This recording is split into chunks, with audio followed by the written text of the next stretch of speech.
All right, you guys are live, and I believe Mark is going to take the lead tonight, so you can kick the meeting off whenever you're ready. Thank you. I think we're digging down toward the bottom of the barrel for having me lead this thing. But anyway, yes, I'd like to call to order Lyon Township Downtown Development Authority regular meeting for Tuesday, November 10th, 2020. And at this time, we'd like to ask everybody to stand for the Pledge of Allegiance.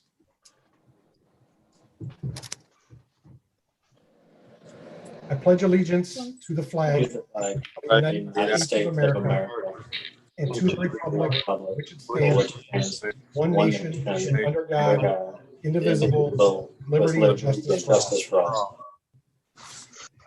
Thank you. And if you don't mind, I will go ahead and recite the mission statement.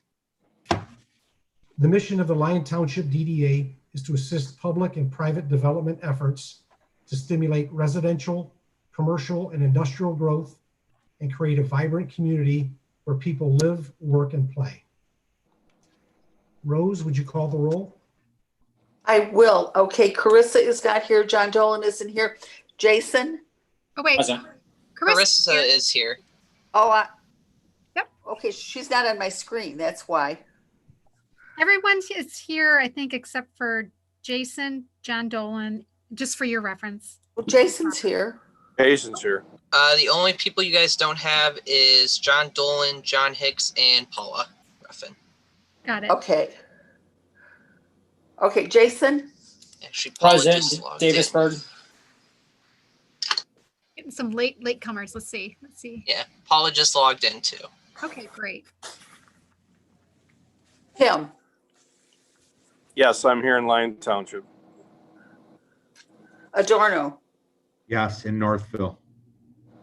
Troy? Yes, in a chair in front of my computer in New Hudson.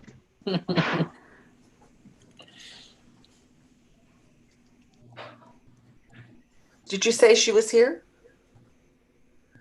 We didn't hear you call the next name. Paula?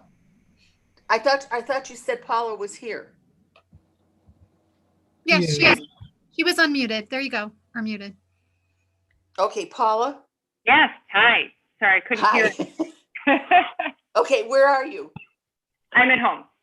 Okay. What's the city? Oh, New Hudson. Okay. Oh, I'm sorry. Where I live, you mean? Commerce Township. That's okay. Mark? Yes, I'm here in Brighton. Okay, and I think the only one I didn't get was Carissa. I'm here in New Hudson. Okay, I think I have you all. Great, thank you. I trust that everybody had a chance to review the consent agenda. Yes. In our meeting packet. And if so, I would entertain any comments or a motion. I'll make a motion to approve the consent agenda as it's written. So moved. Oh, Troy, can you give the full amount? Oh, sorry. Hold on. In the amount of 2219.46. Okay, So moved. so we have a motion and support. Do we need a roll call? Yes. Yes. Carissa? If you agree with what the consent agenda is, then you just say yay or yes. Yay. Jason? Yes. Tim? Yes. Adorno? Yes. Paula? Yes.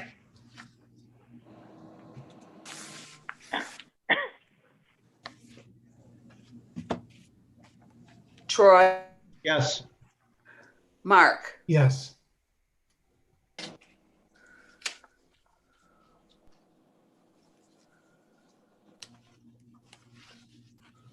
Everybody?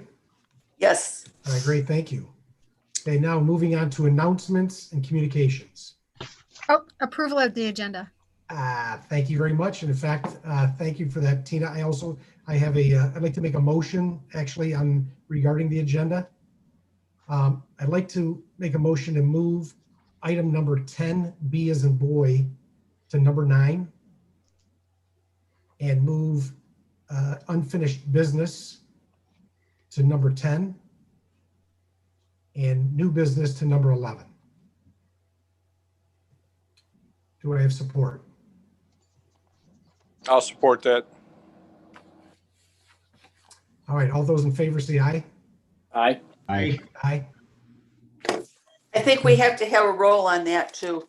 Yeah. We have to have a roll on everything, don't we? Yeah, every decision. Yeah. Okay, wonderful. Mark? Back it up and then ask for a roll. Thank you. Mark, Yes. Paula, Yes. Adorno, Yes. Troy, Yes. Tim, Absolutely. Jason, Yes. Carissa. Yes. All right, great, thank you. Now we'll move on to number 7, announcements and communications. So I want to take this opportunity to introduce to all of you via virtual introduction to our 2 new board members. So joining us this evening is Carissa Canfield and Dr. Paula Ruffin. And they both come to the DDA board with it's a lot of excitement and a lot of energy, and we are certainly happy to have them join us. And I thought I'd let you guys say hello. So Paula, do you want to start first? Sure. Hey, everybody. I have been wanting to be a part of this board for many years, and for me, it was a timing issue. I was raising my daughter, and it just was not available for me to be a part of this. So she's now almost 16 and, pretty much a grown up on her ability to do everything on her own and make all her own decisions, So anyway, her age now affords me the time to be a part of this, and I'm just tickled. I'm really happy to be here, and thanks everybody for voting me in. Great, welcome. Thank you. And then Carissa? I am Carissa. I just like to help in a lot of things, and I feel like I have a lot of good ideas. So I'm excited, especially on the marketing side when we get to the promotions and stuff like that. And you have been. Carissa has been sitting on our promotions committee for a few years now, and also as a part of the Kite Festival board member. So she's very familiar with especially festivals and events and a lot of the promotional work that we've done over the last couple of years. So welcome to both of you, and hopefully we'll be meeting in person someday soon. And then we can all kind of get to see each other face to face. So Welcome. that concludes then my introduction. All right, great, thank you. Moving on to call to the public for any non-agenda items. Jacob, is there anybody joining us this evening from the public? No, we do not have anyone from the public, actually. All right, thank you. That's surprising. Shocker. All right, great. So now we'll move on to the new number 9, which is the election of officers, election of DDA officers. So as you know, we typically do our election of officers according to our bylaws in March. And it is a term that everyone serves for a year, and then it renews and we do the election again. But with the leaving of John Bell, that has opened a seat in the vice chairperson's position. And then with Tamara leaving, that opened up a seat in the chairperson position. And how it works is the board itself takes the opportunity to identify and nominate people who hopefully have been contacted in advance to gauge their interest in serving in a certain position. And then the entire board, if they agree, then nominates and elects that person then into one of those 2 positions. So right now, Robert is serving as our secretary, Robert Heydrich, and come the next up round, we'll be looking at the secretary position. But this evening, what this board needs to do is you need to elect a chairperson and a vice chairperson. So what I would say is it's time to, Mark, if you want to ask the board if there's any nominations, starting with the chair And we can move forward. And then, of course, if anybody has any questions, feel free to ask as well. Thank you. All right, I'll reach out to the board members to see if we have a nomination for the chairperson. Yes, I would like to nominate Troy Powell as our chairperson, if he's willing to accept that and gets approved. Support. You support? Yes. Okay.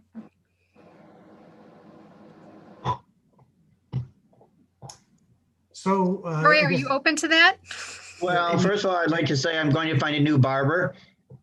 I finally got rid of it. About time. I would be willing to accept the position as chairperson. Awesome. Thank you, Troy. And with that in mind, we'll call roll. All those in favor, or looking for those in favor of Chair Powell being the new chairperson for the DDA.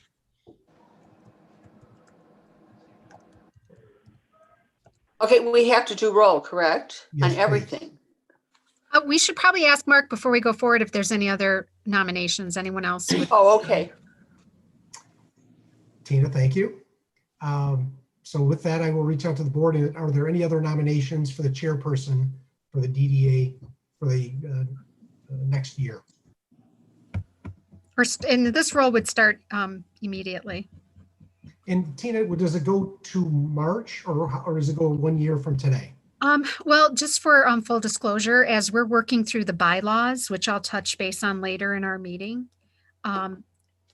we've always had these elections in March, and I'm not quite sure what the history is behind that because our fiscal year is a calendar year. So when the organization committee meets again to finalize the draft of these bylaws, that's something that we'll be addressing because we'll be better able to spell out, when the elections will take place. But it's typically for a 1 year term. So for this purpose this evening, can we make a motion for a time specific through December 31st, 2021? You could, or you could state, because if we haven't changed our bylaws. So really this appointment is filling in a vacancy, and that vacancy won't be up for renewal until March of 2021 because we're going off our current set of bylaws. But we don't want Troy to change his mind in March. I know we don't, We but need to lock him in a little longer. Oh, don't worry. He won't. Don't worry. right. So that's based on our bylaws as they're written today. This position is a fill-in position until the next election that would take place in March of 2021. So that's the minimum that we would ask for him to serve. It'll go longer than that. Trust me. Okay, so is the motion then for this to serve a term through today through March of 2021, right? Okay. And Tim, are you okay with amending your motion to that? I'm definitely okay with that. Right. Thank you. And I will support. Again, one other call. Is there anybody else that would be interested in making a nomination for that position? Going once, twice, 3 times. I guess now, Rose, if you would, we'll take roll. Oh, okay, Paula, Yes. Tim, Yes. Carissa, Yes. Jason, Yes. Adorno, Yes. Troy, Yes. Mark. Yes. Welcome aboard, Troy. Yes, thank you.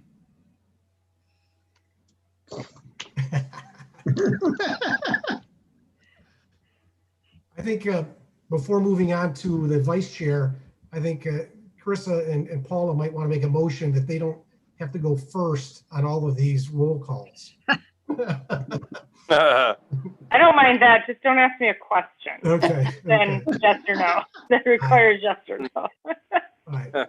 Moving forward, the board would like to entertain a nomination for the position of vice chair. I would like to nominate Mark Zerlag for vice chair. And I would second that motion. I would gladly accept. Very good. I got a lot of power here tonight, you know that? You do. Every night. Now, is there Anybody else a wanna make date? Are there dates in this motion or There should be, Tim. the same? I mean, is it the same or how? Same. It Yeah, is. it's the Okay. same. It March should be. 2021. Chair. Would anybody else like to make another nomination? Seeing none, we'll call roll. Okay, Jason, Yes. Adorno, Yes. Paula, Yes.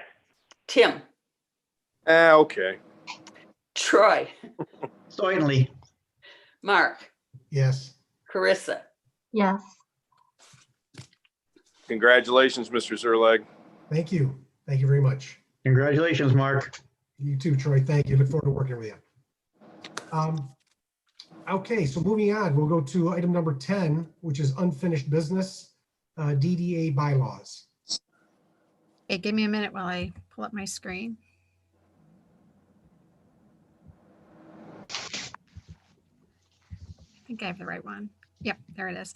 All right, at our last meeting that we held, I shared with you all a draft copy of the bylaws that I've been working on.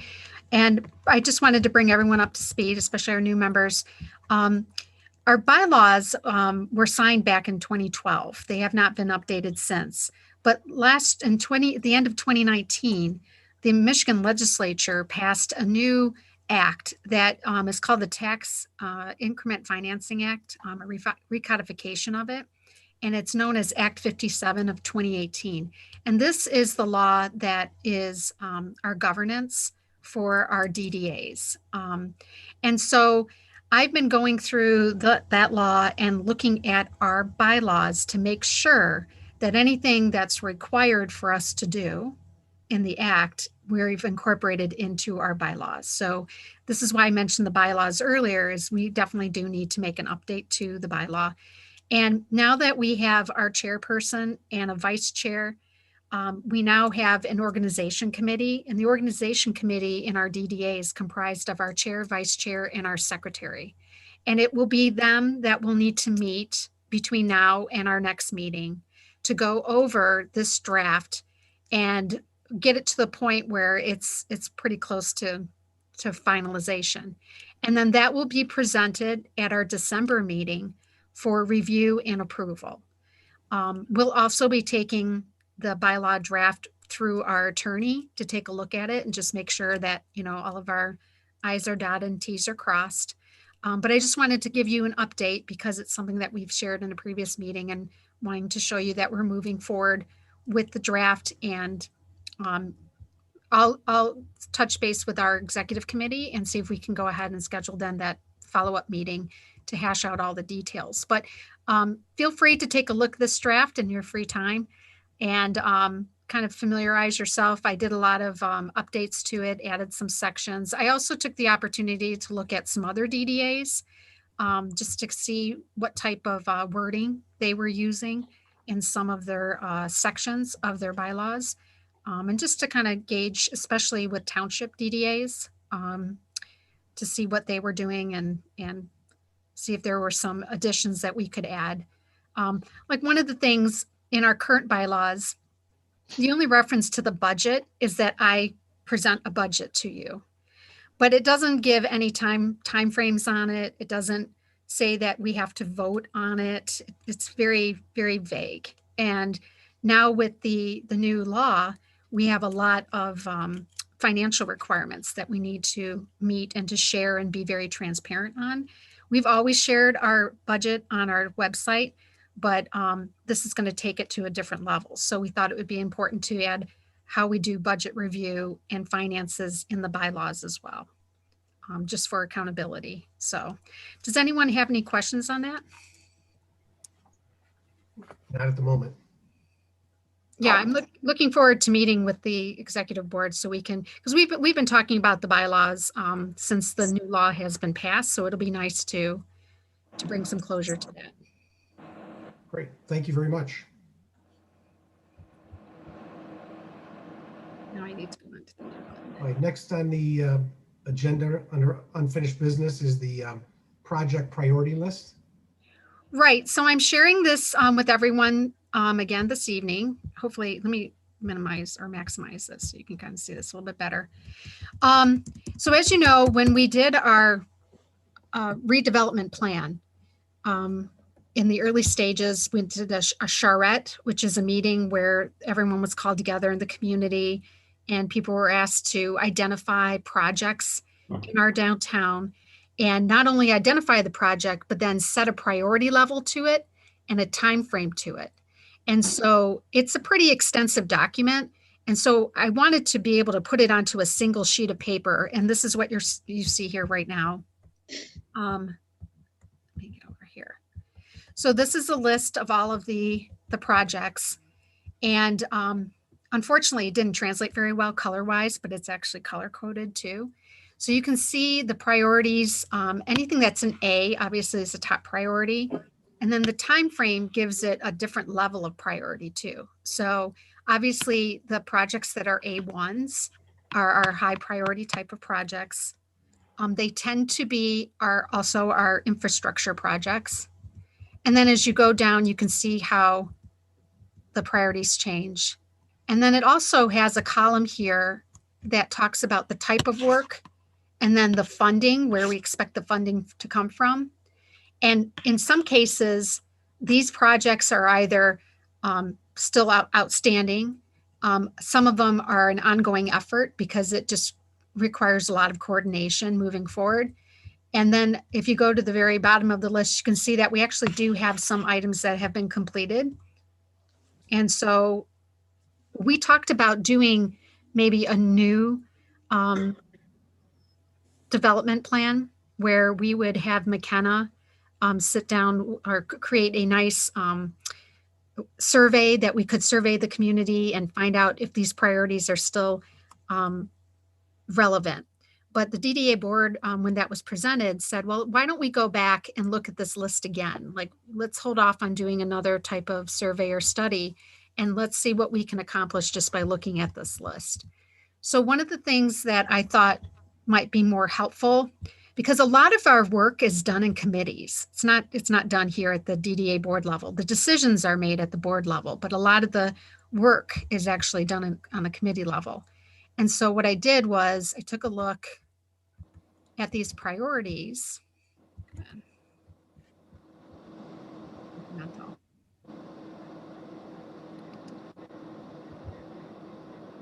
And I actually broke them out into each one of the committees.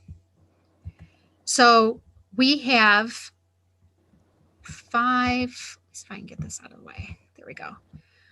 We have 4 committees in the DDA. We have the organization committee, and then we have economic restructuring, design and appearance, promotions, and I've included this column here for our consultants, because we ask often for their assistance, and some of the priority items that are listed involve their input or their actual work that they would do to help make that accomplished.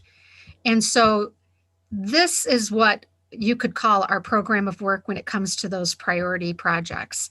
And you can see a lot of them are falling under our organization committee because we need to do a lot of coordinating between the township and our engineer and our planner.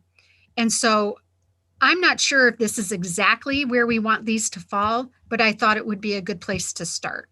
So like, for instance, under economic restructuring, the encouraging of infill development and redevelopment in the new Hudson district. So obviously that's something that we look to do. These are filling all of the vacant parcels that are in the downtown.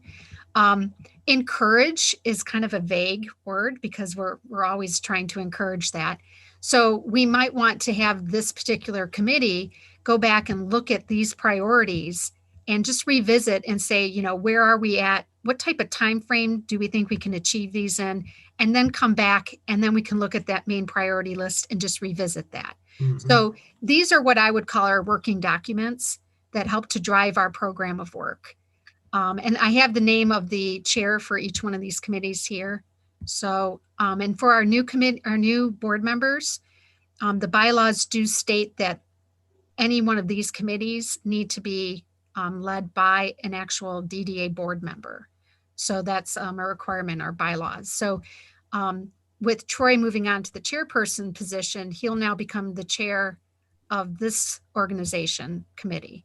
So we'll need to have someone step up on the DDA board to fill then the role of the promotions committee chair. So that's something else that we're going to need to talk about. And I don't know if you guys want to address that today, or if we want to just put that out there and see by the next meeting, if someone would like to take on that role, to let us know. It's not one that is voted or anything like that, but it is an appointed role. So if someone is interested in it, you would just let myself know. And then at our next meeting, we would announce that you're interested, and then the board does a verbal agreement. It's not really required to vote on it, unlike the officers are. So what, do you guys have any initial thoughts on this? I know Robert was a real driver of wanting to look at this the older priority list without moving forward with McKenna on a new review. Dean, I think it's great.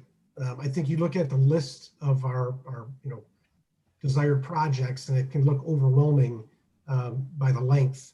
And here you break it into certain committees, and I think it's much more manageable. So I appreciate what you've done here, and I think it's a really good way to kind of divide and conquer.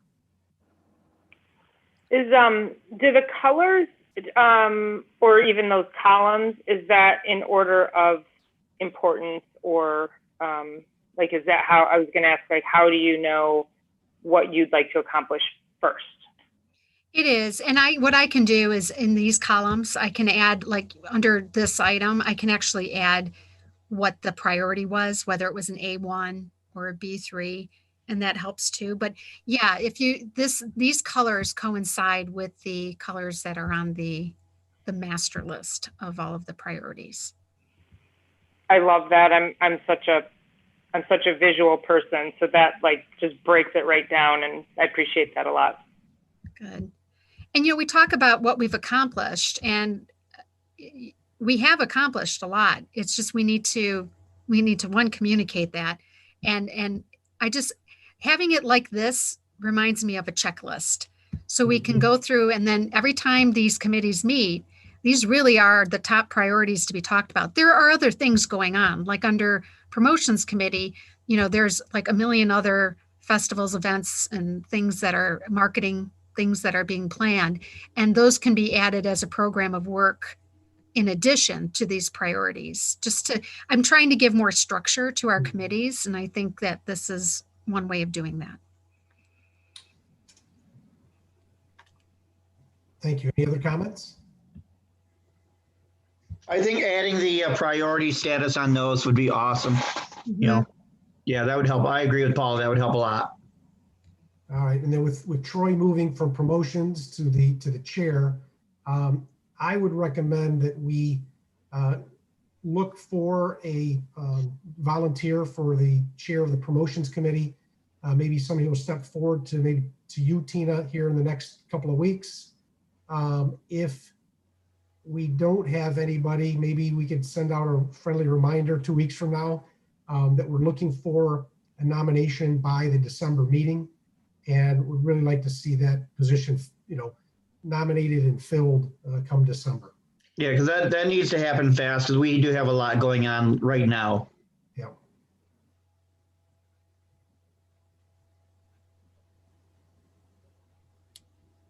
Okay. All right. Yep. Great. Thank you. Got it. All right. Now moving at, I almost feel funny, Troy.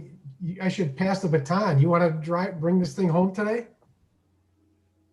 I'm whatever you like, Mark. Okay, I yield to the chairman.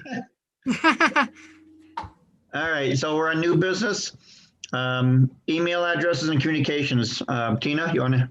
Yeah, so I wanted to touch base with everyone, because I know that there were some issues with especially passwords. So I was told initially by IT Right that all of our passwords, all of your passwords for your township email accounts would renew every 90 days. And it was really confusing to me because I had thought that we had set it up for those not to renew. Because if you're not logging in all the time, you might miss your window that says you have 4 days to renew your password. And that becomes a problem. So I met with IT Right and explained to them the importance of removing that 90-day remove requirement. One, because you really don't log in all that often. It is a global requirement here in our office because we're in a constant state of logging in and out, and they would like for us to update our passwords on a regular basis. So the other thing I wanted to bring up is it really does work best if you're using that Microsoft 365. So before, just to make sure that everyone was getting your emails, I was copying you on both your township email and your personal or work email. Moving forward, I won't be doing that anymore. All communications will be on your Lyon Township email address. So if you don't have access to it, if you're having a hard time accessing that, please let me know. I did send a little PowerPoint presentation out in an email this week explaining how to set up 365. It can be set up on your desktop, your laptop, a tablet. You can set it up on your iPhone. We set it up for Tim today, this afternoon. It didn't take long, did it, Tim? It was pretty quick. No, it's kind of my mother on this whole deal. I feel like an idiot, but I'm not tech savvy. I don't want to be tech savvy. So, well, more importantly, we just want to make sure that everyone's getting the communications and that you're using your Lyon Township email account. That is your official account as a DDA board member. So if you're having any issues or you need assistance on that, please let me know. But moving forward, all of the email communications will be to your Lyon Township email account. And the password that I've given to you guys, you can keep using that password. That's not going to expire. So if you have any issues though with that, if it stops working or you're having technical issues, just let me know and we'll get IT Right to give us some assistance. Sound good, everyone? Sounds good. Thanks for doing that for me, Tina. Presentation of the promotions committee. Tina, you want to kind of cover everything we talked about at the last? Yeah, speaking of IT, I had an issue with my presentation. So I'll give this recap that the promotions committee met on November 6th, and we had a lot of items to go over. And one of the things we focused on was just coming with a whole bunch of ideas, a variety of ideas to try to encourage people to come to the downtown with one caveat. We couldn't have a lot of people in the downtown all at one time. And that is very counterintuitive to a DDA. Usually our objective is how many people can we flood a downtown and get an event or a promotion going. But because of COVID, we have a lot of limitations. So the committee decided to focus instead of on one big event that we originally had thought about where we would bring in hundreds of people. We now want to bring in hundreds of people over a period of time. And in order to do that, it is to create what we're calling little vignettes throughout the downtown. These are considered photo opportunities, things that are very fun and exciting that would get people to come with their families to the downtown to just spend the holidays. Part of it is a decoration thing, right? We're trying to create a very festive holiday environment in our downtown so that people want to come and walk and look at some of the decorations that are up. So the first thing we are going to do is we'd like to reach out to all the business and property owners and really ask them to go all out this year with their decorations, as best they can, and make it so that we can light up our downtown and really make it look festive. Because without the street lights along Grand River, without a streetscape, it gets really, really dark in our downtown, especially this time of year. So that's one idea that we had. The second idea is to create these little vignettes that would create photo opportunities for people to come. So an example would be at the animal hospital. We would have a cutout of a Grinch and his dog Max. And then people could bring their pets and just pop them up on this display and have their pictures taken. And then they would, and each one of these vignettes would have the Show Your Love for Lion logo, which we've updated for the holidays by adding a cute little Santa hat on the end of it. And then they would hashtag that Love for Lion. So another vignette might be we were coming up with a variety of ideas, but a truck that has, 2020 on it. And it's kind of like got that Hallmark holiday truck feeling to it. We might do a cluster of Christmas gnomes that are actually made and decorated so that you can go and get your pictures taken with the gnomes. Just to maybe have somewhere between 5 and 6 little areas along Grand River that we would set up, and then the businesses would be a part of that as well. And then we touch base with the church. So as you know, we've really been working closely with the members of the New Hudson Methodist Church. And what we'd like to do is create a Candyland walkthrough on the front lawn of their church. And again, we would decorate their large tree that they have there and then set it up like a little walking area. I've still got the concept in my head. But we would set it up to make it look like a Candyland where families can come and just casually walk and check it out. And it would be an attraction. This isn't something that's like low key. We're going to really get cooperation from the church and others to really decorate that particular area because it is the heart of the downtown. And our thinking is that throughout the holidays, then people who are looking for something to do with their families would say, oh, let's head over to the church. They have a really cool light display set up there. And we can walk and check that out and get pictures taken. And then we can go and eat at the New Hudson Inn, or we can go shopping, or we can, familiarize ourselves with the downtown. These are some of the things that we think as a committee would be very beneficial to the holiday season. We had originally wanted to do that big, huge event where we were going to shut down Grand River and hopefully gather a lot of people, but that's not going to work this year. So we're trying to get a little bit more creative with that. So Troy, did you want to add anything else to that? Yeah, right now at this point, as of today, we've been able to secure Max and Grinch. And we also have an entire Who family for photo cutouts. And I just happened to be working in my warehouse today, and I actually found a SpongeBob cutout, which I've never used. And it's a beautiful cutout that was made for me. Then we also have, I believe we're going to put a snow globe up for a while. That's your snow globe. My snow globe, and that can be lighted. We'll have LEDs in there. The winery is going to rent it and have Santa in there on the 12th, December 12th. And we're using it with Santa inside the globe, and kids are coming up and getting their pictures taken outside of the globe. So it can still be considered, it's still safe. It's still COVID safe. And we're taking all those necessary precautions. I'm trying to think what else. And we also have, I think, 12 to 15 Christmas trees that we can put in the front yard of the church to help decorate it.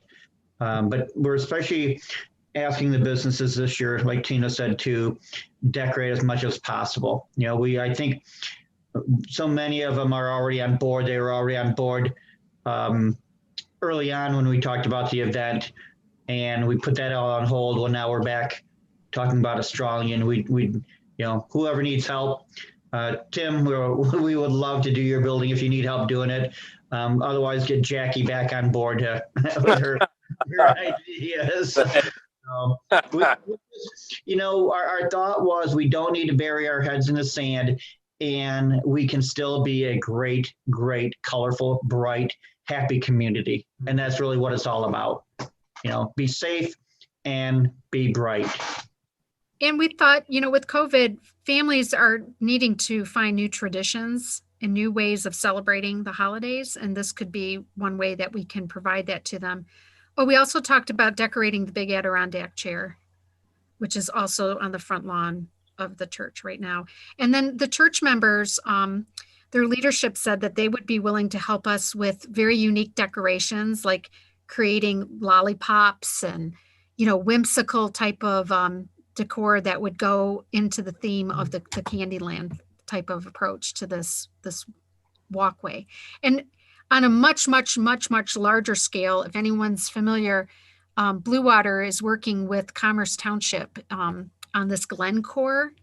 If you haven't seen it online, I would encourage you to look it up, because another thing Troy and I are thinking of doing is reaching out to our lighting company to see if they might be able to help us out this year too. So it used to be called Light Source, but now they're called Four Walls Entertainment. This is the company that Tamara's husband, John, worked at, and they're right here in the Line Industrial Center. And they do a lot of work for concerts, music concerts, for trade shows, car shows. And as you know, this has just been a really tough year for them because they haven't been able to do any of that type of work.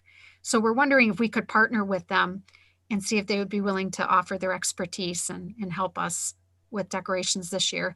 And maybe next year we could do something really fun along the trail. So use the rail trail as a fun way of decorating and creating a holiday walkway for folks.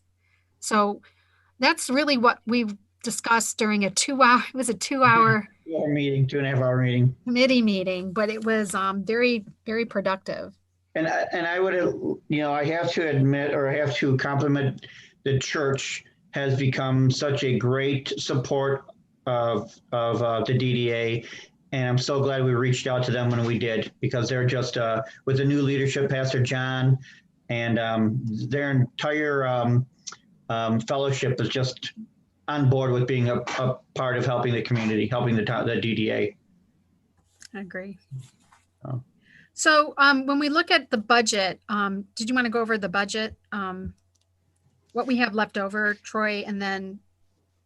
Yeah, and then maybe we'll say for the, the promotion committee, we could discuss the, the lights on there. Yeah, we might as well go into that, talk about the lights on the, so let's talk the budget and the lighting up the poles. Okay. Yeah. Does anyone have any comments or thoughts on this as we move forward? We're also, I'm also a part of the task force for the COVID recovery, which includes the Chamber of Commerce and the City of South Lyon. And they too have been working to come up with some ways that we can coordinate with each other. And the whole vignette idea is something that they're also interested in doing in their downtown. So it's something that our entire community can enjoy, because we'll have up to six vignettes that folks can come into our downtown. They'll have 6.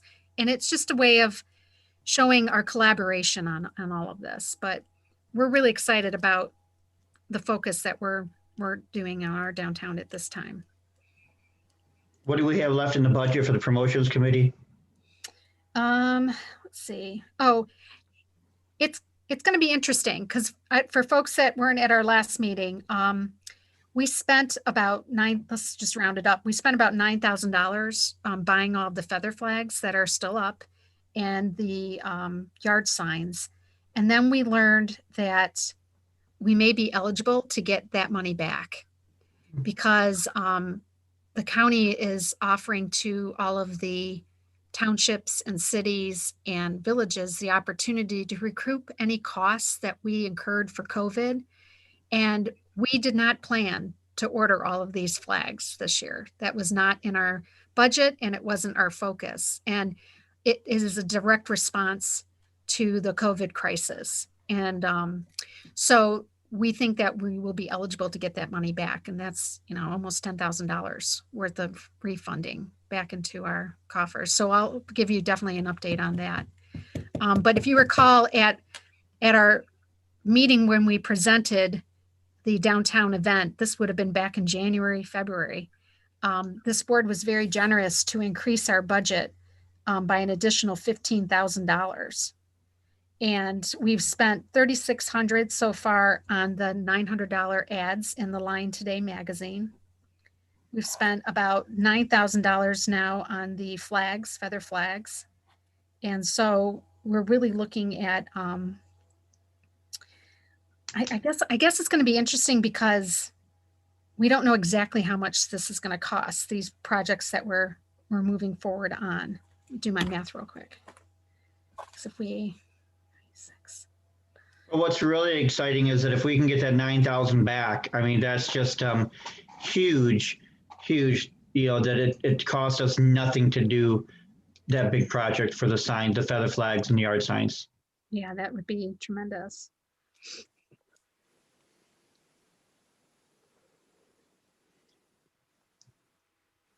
Maybe, hold on.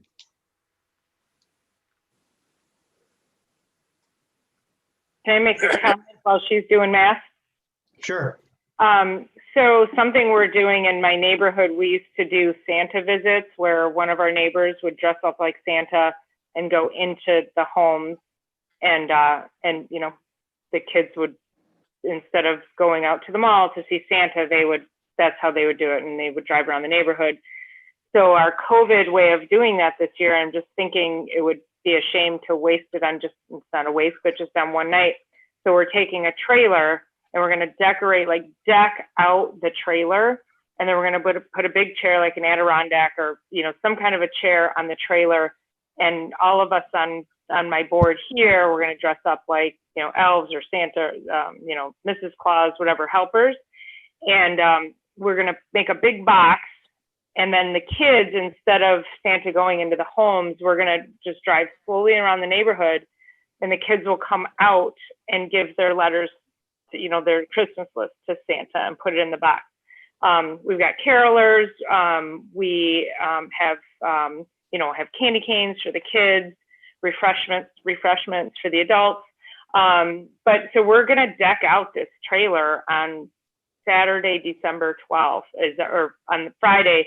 Our event is Saturday and the 12th, but I'm just thinking, we could leave it decorated and maybe do something. I don't know if this is too soon or if you want to just shoot for next year, but then perhaps maybe on Sunday, do something in the community. We could bring the trailer over to the community and maybe do something similar over there.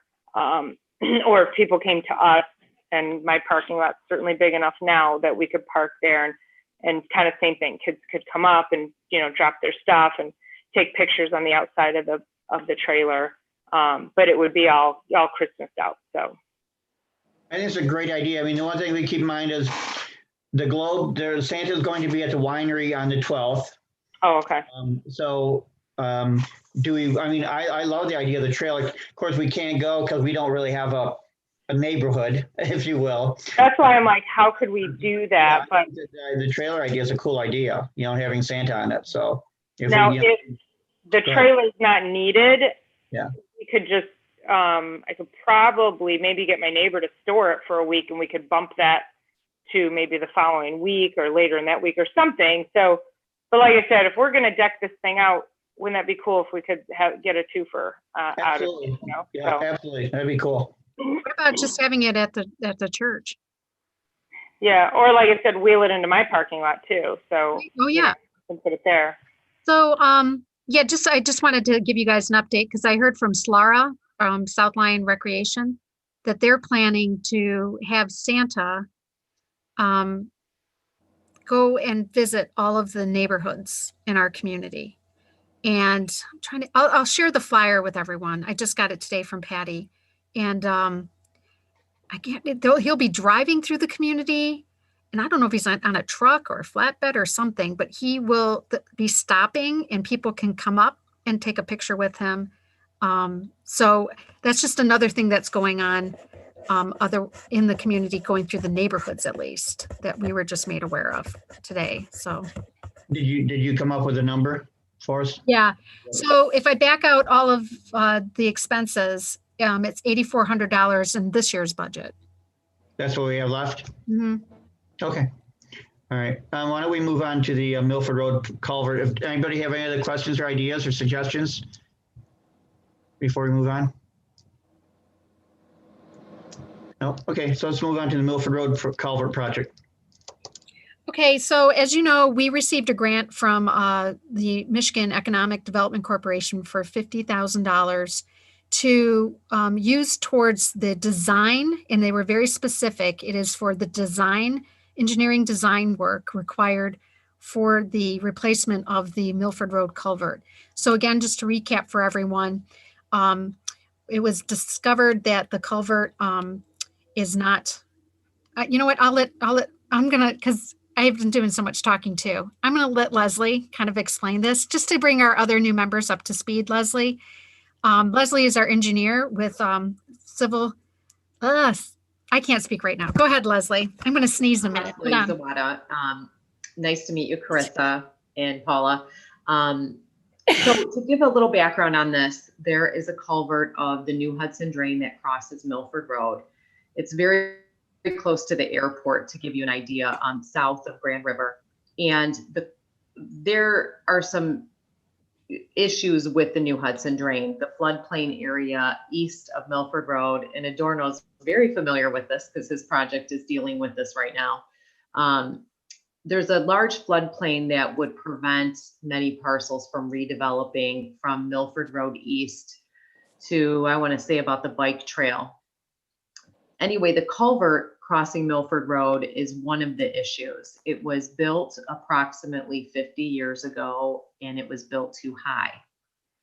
And being, many years have passed since then, we've contacted the road commission. We've discussed this numerous times with the township board and the DDA, and the culvert needs to be lowered along with a drain clean out from Martindale Road to approximately where the Walbridge parcel starts. So east of Milford Road, probably about 1.5 miles. The project is very expensive, which is part of the reason we've been discussing it for so long. The culvert alone is approximately $600,000. Total project costs are in the neighborhood of $3 million. And those are based on estimates done over a year ago. So we met with the MEDC. We created kind of a little subcommittee to talk about this drain. And we're really approaching every government entity we could think of that might have grant funds, including MEDC, because this is preventing some redevelopment in the DDA. And it's also impacting the plans for a future ring road too. So I'm trying to make this short. So the culvert, the question that has been tossed around is, well, let me go back to the grant funding, I'm sorry. So we contacted numerous agencies, and the only funding that we were able to receive was from the MEDC for $50,000 that could only go towards design costs, not construction, to kind of help be a catalyst to get the project moving. And we talked about it, I think before the quarantine, so before March, on whether or not to move forward with that replacement and what does that do, because it definitely does not fix the entire problem. But on the other hand, it is $50,000 that would go towards design that otherwise would be paid for either by the DDA, the township, or by assessing the drainage district, which includes approximately 2,000 properties. So it's a very complicated issue, and it's not one that's easy to correct due to the amount of money and the ways that you have available to finance it. The method that to assess the entire district would be required to take action support. They would have to initiate that process through the county drain office. So that's about as short story as I could get on that topic. So it's on your agenda tonight to, I think, discuss what you want to do, if you wanted to move forward with any design work on that and utilize the grant. But my understanding is the MEDC has already given you the funds, and they would like an answer by the end of the year on if you are going to utilize them. Is that correct, Tina? You're muted. I'm muting myself. There we go. Yeah, that is correct. So one of the challenges is that the MEDC has explained that they issued our grant in their previous fiscal year. So they adopted a new budget in September. And so they're saying, in order to close out the previous year, they need to make sure and follow up that we're actually spending that money.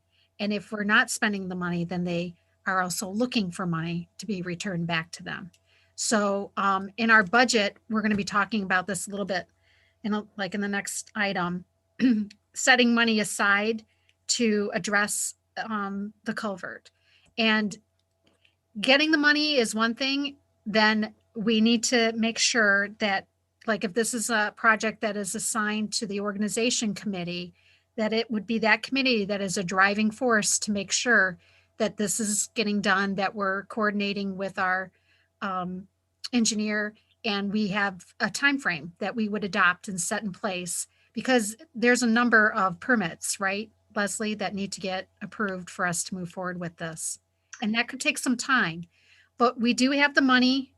We do have the money that we can set aside in the budget. And then you'll see too that we have a really healthy fund balance that we can tap into as well. And we can get this project done. It's going to take some coordinating efforts with the township, because obviously once we fix this culvert, that will hopefully improve the flow of water underneath Milford Road. And then of course we'll need to coordinate with RCOC because this is a major thoroughfare into the downtown. So timing of this project will be pretty critical as well. So what this will require, and it will have to be decided when we adopt the budget, and also, so this will all be happening in our December meeting, is this commitment to moving forward and securing the services of CES to start the design process. When does the money need to be spent by? By the end of the year. So we would need to get going on it to the point where they just need to know that the money has started to be issued to this project. So it doesn't have to be fully transferred to somebody else? Correct. It doesn't have to be fully spent by the end of the year. They just want to know that we're receiving invoices, that we've started the project and we're moving forward. And then is the 50,000 enough to cover the full redesign? No. Right. So I can tell you from the estimate that we did in 2019, and I can share my screen too. Let me pull up that file real quick here.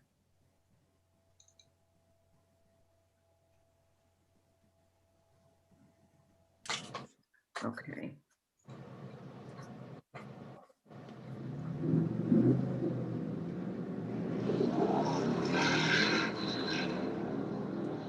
Okay, so can you see my screen? Yes. Okay, so this Milford Road culvert, this is the estimate that we did. The engineering that I think it would take for us to do survey, geotechnical report, because you're gonna need a pretty serious foundation, and the engineering design is 50,000, but, and this is coincidental that this is the grant amount, by the way, it does not include modeling the drain, which I think would be required from Eagle in order to get a floodplain and wetland permit, because we're physically lowering the culvert. That would be a critical permit. I would use another firm for that. I would actually contact Atwell, who is the design engineer that Walbridge has used to model the drain, because they've already done the majority of the work. Now, that doesn't mean there wouldn't be additional work. I just don't have a fee from them on what they would charge for that. So that I would have to get a total price, but it would exceed $50,000. Leslie, didn't our modeling go all the way to the airport? It did, but I'm not sure if they would need to do any additional work in order for us to submit a permit to Eagle. And would additional work be beyond the airport? I don't know. You know, they were able to obtain the permit from Eagle with the same model for the Walbridge project. So the model might be complete enough in order to do that. But what I'm saying is I would need their assistance to complete that process.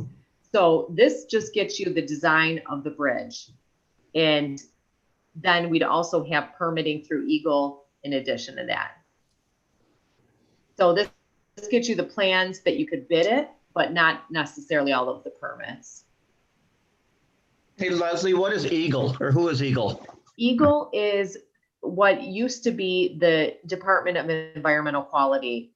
When Governor Whitmer took office, she renamed it to, it's the Department of Energy, Great Lakes and Environment. Okay. So they call it Eagle. used to be DEQ, okay, Right, it's the current DEQ. all right. Well, Leslie, is there, so that we have a better understanding moving forward, can you get a quote from Atwell? Oh yeah, I would need to give you a formal proposal. So here's the tricky thing. We would have to figure out the timing with Tina on, assuming we came with a proposal in December and it was, the township wanted to move forward with that. We could start working on it right away, but we would have to work with Tina to do like a half a month of invoicing or something, because we invoice the township at certain times of the month. Just the way our contract is and how the board processes payments and that type of thing. So we would have to figure that out administratively if the direction from MEDC is you have to have a certain amount of work done, or a special DDA meeting that you could consider the proposal, either one. We don't have to spend all the money either, right? Like, so for instance, the topographic survey and the geotechnical report, if we spend, say, 20,000, 25,000, the balance we don't use, they would want it back, right, Tina? I believe so, yes. That's how that works. So it's not like all or nothing. Right. They'd like to, not that we would, have the invoicing match that, but they would like to see that this money is spent on this project. That's a requirement. And they came up with the $50,000 amount because they thought that would be roughly around what it would cost for design.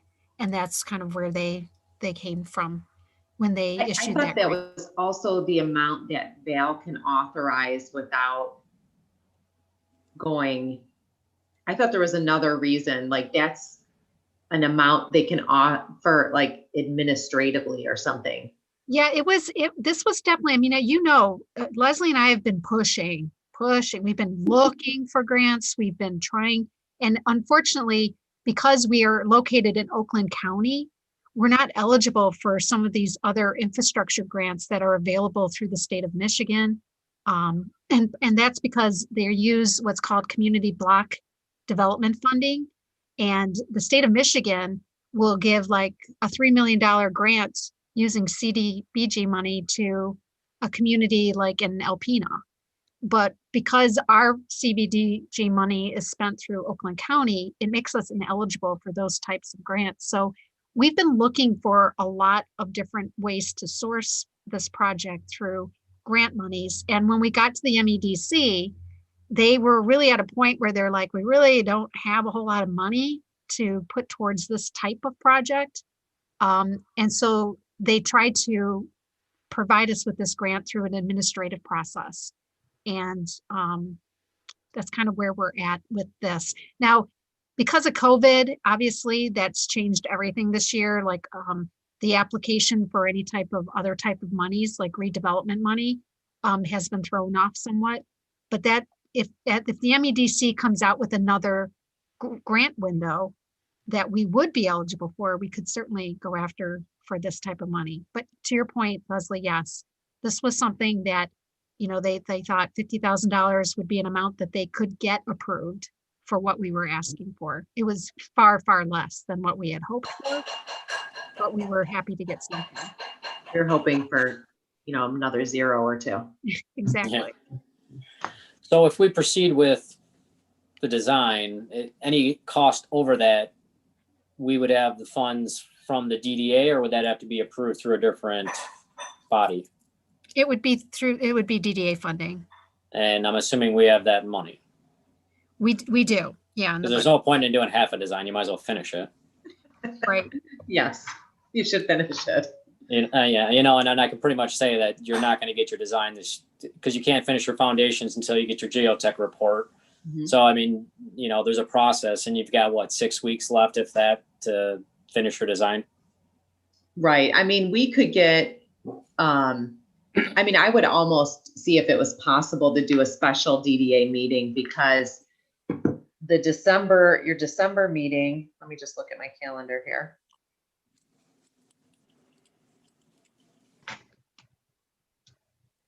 I think you are on the 8th of December.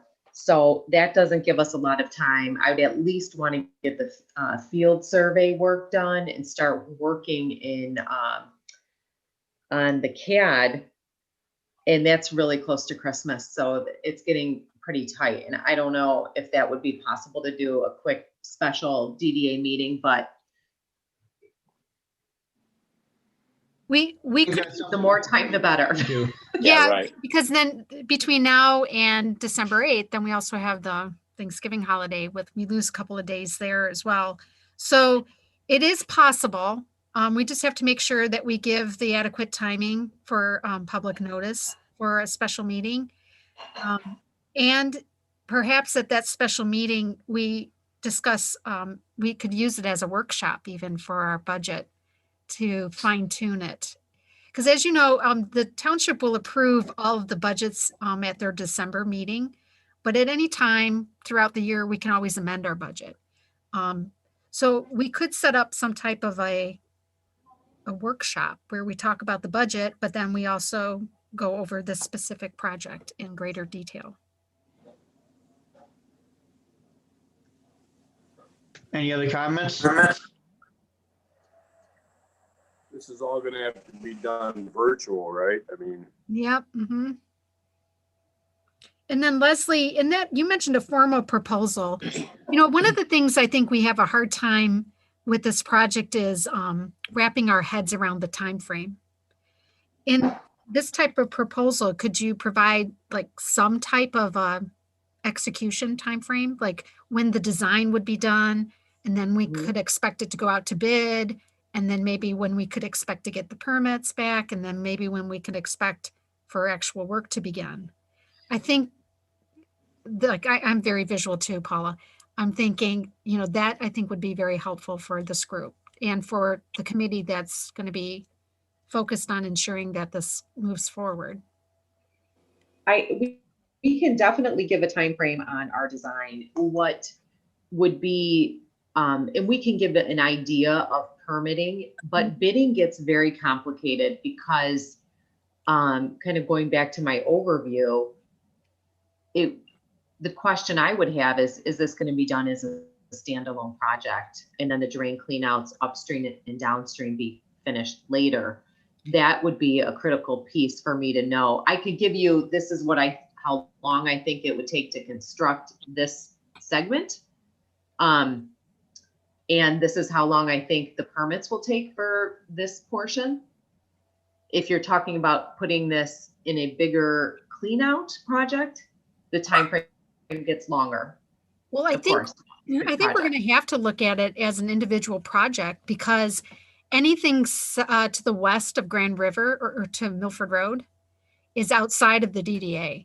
So any clean out of the drain would then be the township's responsibility, like under their fund to pay. To either do themselves or to assess the drainage district. Correct. Because if you think about it, when we had the development of VS 17, and we cleaned out all along from Helena Drive to the culvert, that was a portion that we just addressed as a standalone on its own merit. And I know that Wallbridge is going to be doing some clean out. Is that right, Adorno?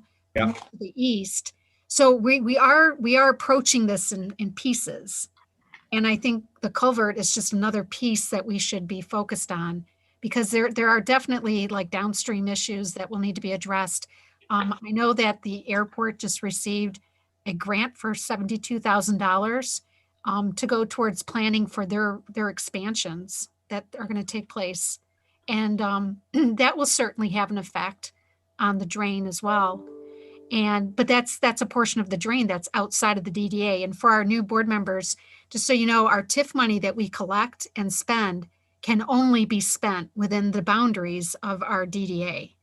And so we're just not permitted to take any of our monies and spend that outside of our boundary. So are we only able to fix the culvert? Does that affect the culverts at the airport that are undersized as well? No. This is just Milford Road culvert that we're No, talking. understood. But like if Oh. we fix it, does that push more water? So it improves the flow, but is that flow going towards the airport or is it going towards, is it going to the east? Yeah, it flows to the west. So it's going to the west. So does that create a bigger issue at the airport? Well, you would have areas both downstream to the west and upstream to the east that still need clean out, and numerous culverts that are too small and at the wrong elevation. So it fixes the middle and the most expensive culvert of all of them. But it's not going to have a negative impact on other people No. that would come back on us. No, I wouldn't anticipate that now. So you can fix it and not have an issue. Okay. Mm-hmm. Well, then you just tackle that one. And we talked about the design of that culvert, including, I'm not sure how the right terminology is, Leslie, but having is it a box culvert? Yes. Okay. And then we would make sure that it would be wide enough to accommodate a crossing, like a sidewalk crossing. Because right now, We could do that. yeah, we don't have any way to connect South Milford to the north portion of the drain on Milford for pedestrians. So if we could include that, then we can talk about in the future some sidewalk connectivity from the trail heading north on Milford Road into the downtown. So this would be the time to create, because the alternative is to build a bridge. And you've told me, Leslie, that those bridges can also be very costly. Yes. We're assuming this would be able to be replaced with another box culvert, and we would plan for sidewalks on both sides of the road. I would think that you'd want that eventually. So it's that serves another purpose. This project is that connectivity for future sidewalk connections.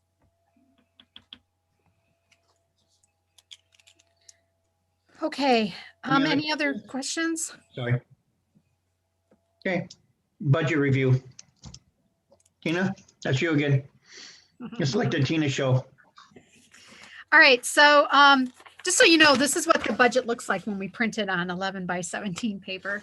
So you should have received, I sent one in the packet, but I did update it again today because I was able to sit down with Patty and we looked at the actual tax levy that has been reported for us for this coming budget year. So the amount for TIF capture is 1.972 million. So 1,972,668.83. And you add that in with our estimated interest income and recovery bond interest, along with other income that we get from our rental properties. And right now we're estimating a total revenue for 2021 of 2.1 million, roughly. So I went ahead and plugged in some numbers. I used a lot of estimates that we've been using over the previous years because they've been coming in pretty accurately. And I highlighted for you some of the amounts that were over, any amount that was over $25,000, I highlighted in red. And some of the heavy hitters then would be, just so you know, we spend or we're charged a fee for the space that we take up here in Township Hall, and that is $45,000. So we pay that every year to the township for use of the office space and all of the amenities here, photocopies, all of that stuff. And then another big hitter in the proposed budget is to put additional money towards land acquisition. In previous years, we've had 100,000 towards it, 150,000 budgeted for it. And this year I'm proposing 250,000. And before I move forward, maybe Mark, you might want to have some insight on that as why we think that could be, this would be a good idea to increase that fund this year. Well, we talked earlier about our key projects, and in order to get some of this stuff jump-started, we may need to help by either acquiring or help developers assemble multiple parcels. Right now, throughout the New Hudson district, there is a lot of small, singularly owned parcels, especially the ones on Grand River. And it would make sense strategically to identify a top point of interest or two and really put our resources to either acquiring it or partnering with a developer to acquire it to start, to start the dominoes.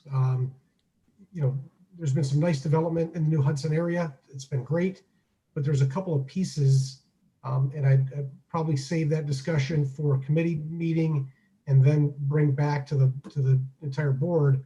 But I think we all know that there's a couple of pieces that have been underutilized or underdeveloped in the downtown New Hudson area, that if something was to be developed there, it would really just be the start of, I think the dominoes falling down Grand River. So budget doesn't mean we have to spend it, but I think, having the ability to use it, if we're able to either secure property or help bridge the gap with a developer, would be money well spent. There's an old adage in the downtown management, and that is you can't control what you don't own. We can influence what we don't own, but we can't control what we don't own. So there may be some strategic parcels, especially parcels where we already own adjacent land too, that we could leverage moving forward. So the Economic Restructuring Committee can explore this further, but we thought it would be a good idea to at least increase the funding for that line item. It may not be enough. It might be exactly what we need, but increasing it by $100,000 is just a start for us for the budget moving forward. The other area that we have a large line item is under our capital improvements. So I went ahead and put in, I didn't do my math there right. I went ahead and put in 500,000. Should be 400. I think I put 500, but then I didn't add in that line item should actually be 600,000, because it would be 500,000 to go towards the culvert project. That's just an estimate at this time. And then we also are being asked to pay our portion of the cost for the addition that's being put on here at Township Hall, with extra space that we'll have, not just office space. Like, for instance, in the new development, the office that I'm in right now is going to be expanded into an area where we used to have a staircase. And so that will make this office larger. We have the office next door to us that John Bell was in, that we could make room then for another employee if we feel we need that. And then also for storage, we're finding as these years go by, we're starting to store a lot of paperwork and material. And so in the new addition, there'll be a portion of that basement that will be set aside just for storage of whatever items we have. And we do store, I mean, if you saw John Bell's office right now, looks like a tornado hit it, because we're just storing a lot of items in there, because we were storing them in the basement downstairs, and then we lost the basement to the sheriff's department. So in the new addition, we'll have space there. So John Dolan has set aside $100,000 in the budget as a contribution, and each one of our departments are contributing to the new addition. So I think if you have any questions, you can certainly ask John for more details on how he came up with that amount. But all right, I would ask, we're being asked to put a capital charge of 100 grand and rent. Yeah, because the 100,000 is for the overall cost of the, I think it's $3 million addition. So that would be our contribution to it. And then the rent is just our regular rent that we pay for what we have right now, not the future that we'll have, the future space in the new addition. So is the future space going to, are we going to incur an increase in that? We will have more space to work with. We will. But so we're going to pay more for that? We're paying for the initial construction with the 100,000 contribution. I'm talking about the rent. But our rent, that's something we would have to talk to the township. I've been told that it's not going to change. It's still going to sit at 45, Okay. but yeah. Because it should be one or the other, right? It should either be capital contribution, you keep the rent the same, or the township funds the expansion and then we pay our fair share in rent. So And a rent increase. both. Yeah, we can, what I'll do is I'll ask John to provide some additional information on how he calculated that, and then that'll help to provide insight, and we can talk about that Okay. moving forward. So I've noted that though, because we'll have that discussion. The township board has a workshop next on the 18th. Is that right, Leslie? I think it's the 18th. That's what I have in my calendar, so I Yeah. hope that's correct. Yeah. Then I just wanted to highlight too that we're still paying off our bonds for the ring roads. So for the Northeast Ring Road project, which I believe ends in 2029. Hold on. Right. Yep. I just want to make sure I got the year right. Yep, 2029. We have a principal payment of $365,000 going towards that. And then on the Southwest Ring Road project, which expires in 2030, we're paying $235,000 in principal going towards that. And then we also pay interest on those two bonds. So for the Northeast bond, it's $186,000, and for the Southwest bond, it's $192,000. So together, it's just shy of $1 million that we're still paying the debt on for those ring road projects. So those are the big hitting ticket items. I'm happy to go through line by line if you'd like on some of the other items. I did set aside $20,000 again for promotions. I should say again, I'm sorry. Last year we had $10,000 in the budget, and we did increase it this year with extra monies because of COVID. So I went ahead and added another 10,000, thinking that we're still going to need to spend some money next year, additional money on promotion. We also plan on having an event next year. Yeah, hopefully. Yeah, that would be fantastic if we can. And then pretty much everything else is in line with what we've had previous years. I was pretty conservative in those So amounts. are we foreseeing due to COVID, are we foreseeing we're not going to be spending a lot of money in essence because nothing was going on? Yeah, definitely. So at the bottom, and I do apologize, in this column, year-to-date column, it says through June 30th. I'm told that the system that our clerk is using, and of course this election, I mean, their department was just swamped with this election. But prior to our discussion on this, we were trying to get all of our expenditures through year-to-date through at least September. And so this is not reflective of the 3/4 of the year like we would normally see at this time. But you can see at the very bottom, there's a fund balance amount of $3.9 million. That then is carried over. So our total budget revenue in this budget would be 2.1 million with total expenses of 1.9 million. And so that would leave us around $100,000. But then when you add in our fund balance, we're looking at $4 million. So even though I've set the 500,000 aside, for instance, for the culvert project, we still have money in our fund balance. And this goes back to what Patty was explaining to us at our September meeting, is that, we definitely need to start spending this money. So these types of projects are exactly what we should be focused on.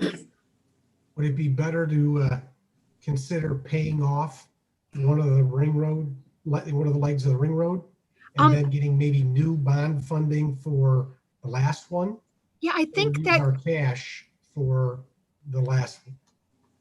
I think that question came up when Patty was doing her presentation for us, and she had explained to us that this is the type of bond that you actually have penalties if you pay off early.